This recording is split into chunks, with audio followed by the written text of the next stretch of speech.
¿Qué tal? Giuseppe Conte llega por segunda vez en su carrera al puesto de primer ministro en Italia.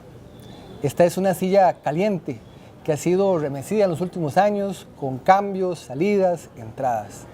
Tenemos hoy a Víctor Hugo Murillo, él es el editor de la sección del Mundo del periódico La Nación, que nos viene a explicar cuál es el impacto y los intríngulos que hay alrededor de Conte al puesto de primer ministro.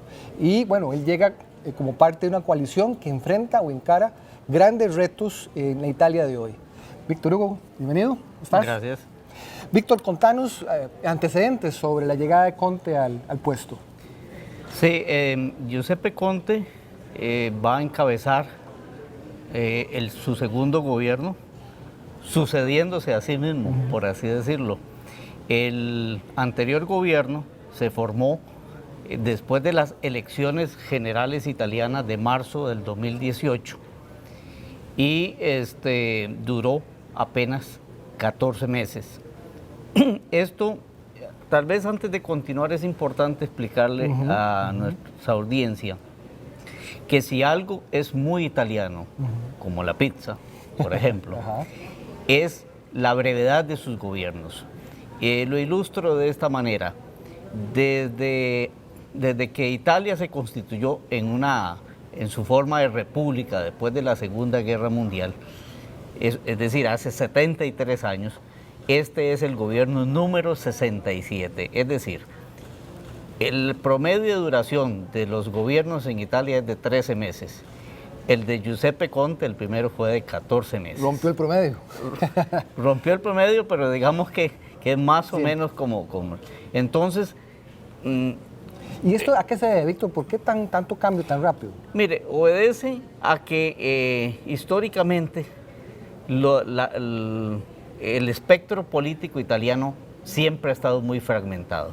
Entonces, mínimo se necesitan 2, 3, y ha habido gobiernos hasta constituidos por 5 partidos.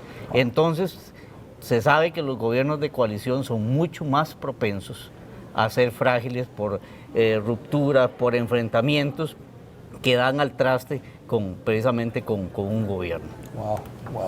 Víctor, y bueno, ok, el señor Conte llega a su segundo periodo, a su segundo gobierno, llega con nuevos retos. Correcto. Hay dos. El primer gran reto es precisamente conseguir estabilidad. Conseguir estabilidad con este antecedente histórico que ya acabo de explicar. Lo segundo es enfrentar una oposición que ya de por sí uno de los anteriores socios del gobierno anterior, Matteo Salvini, ya anunció tambores de guerra. Es decir, Salvini es el gran perdedor en este nuevo gobierno y hará todo lo posible, y así lo dijo, por derribar este gobierno y lograr la convocatoria a elecciones generales anticipadas. Entonces, eso es el primer gran desafío. Lo otro, que vendrán desafíos de gobierno, como es enfrentar el problema de la inmigración irregular que viene sobre todo de los países de África, y por otra parte, la presentación de los presupuestos correspondientes al año fiscal del 2020, que tienen que presentarse ahora, tienen que presentarse al Parlamento para recibir la aprobación de las dos cámaras, y además de eso tienen que presentarse ante la Unión Europea, que tiene que aprobarlos. ¿Por qué? Porque resulta que Italia es uno de los países de la Unión Europea más endeudados.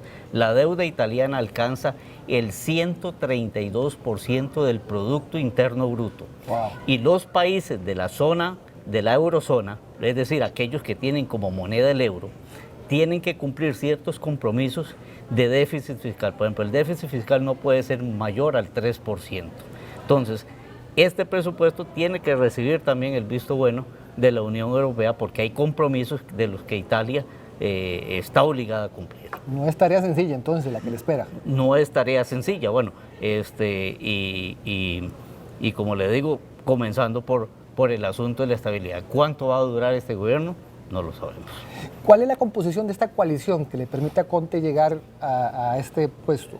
Sí, en estos momentos la nueva coalición la conforman el Movimiento 5 Estrellas, que era uno de los miembros de la anterior coalición, el Partido Democrático, que es de izquierda, y luego un pequeño partido de izquierda, un pequeño partido de izquierda, un partido pequeño, que se llama Libres e Iguales.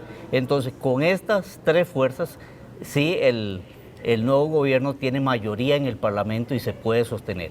Ahora, el punto está aquí en que no se rompa alguna de esas fuerzas y se traiga abajo el gobierno. Y en materia de inmigración, ¿cuál es la tesis común entre estas fuerzas políticas? Bueno, estas fuerzas políticas van a coincidir en un cambio respecto a la política sobre inmigración. En el anterior gobierno, con la presencia de la Liga, que encabeza Matteo Salvini, había adoptado Italia una política muy dura contra la inmigración, prohibiciones, impedimentos para que los barcos con inmigrantes tocaran puerto italiano y desembarcaran gente, multas, en fin, una política recia, durísima, ¿verdad? Ahora, este nuevo gobierno se propone una política más acorde con otros gobiernos de la Unión Europea, más floja, más tolerante con ciertos casos de inmigración, ¿verdad? Ese va a ser un cambio muy notorio. ¿Y es un grupo proeuropeo o es un grupo más crítico de la Unión Europea? No, es más proeuropeo, porque digamos, en el gobierno anterior quien llevaba sobre todo la batuta, aunque no era el jefe de gobierno, era Matteo Salvini, con un discurso xenófobo, antiinmigrante y profundamente euroscéptico. Este gobierno será definitivamente un gobierno proeuropeo. Hablando de los resultados de estas últimas elecciones, ¿quién ganó y quién perdió, Víctor? ¿Cómo lo analizas vos? Bueno, digamos que en esta nueva composición de este gobierno, el gran perdedor es Matteo Salvini. ¿Por qué? Porque Matteo Salvini se propuso dos cosas. Bueno, primero provocó la crisis del gobierno que forzó la renuncia de Giuseppe Conte. Y dos, pretendía la convocatoria a elecciones anticipadas en Italia por una razón. Él tiene una popularidad que había ido creciendo, sobre todo después de las elecciones europeas que se celebraron en mayo anterior. Entonces, él quería montarse sobre esa cresta, sobre esa ola, sobre la cresta de esa ola de popularidad, para llamar a elecciones anticipadas y poder tener más fuerza y formar un gobierno donde él posiblemente sería la cabeza de ese gobierno. En ese objetivo fracasó. El gran ganador, sin duda alguna, es Luigi Di Maio, que era el anterior socio de Salvini en el gobierno pasado, porque logró evitar que Salvini ascendiera al poder y logra evitar las elecciones anticipadas. Aparte de que su partido, muy debilitado después de las elecciones europeas, pues con esto todavía recibe una tabla de salvación para evitar lo que pudo haber sido una catástrofe electoral mayor si había nuevos comicios.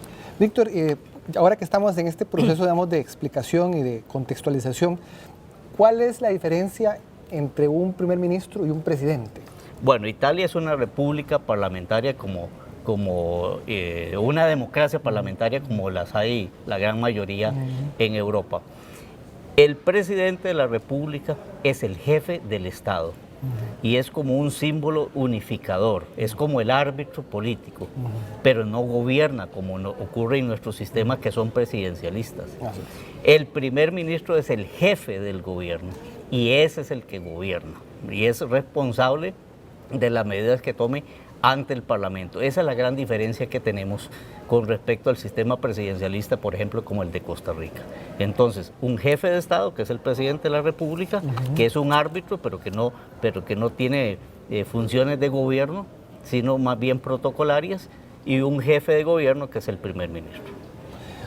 Víctor, y en el caso de Conte, que digamos ya es un viejo conocido, también pues hay temas de interés mutuo en Europa, ¿verdad? Todo lo que tiene que ver con el tema político, el tema militar.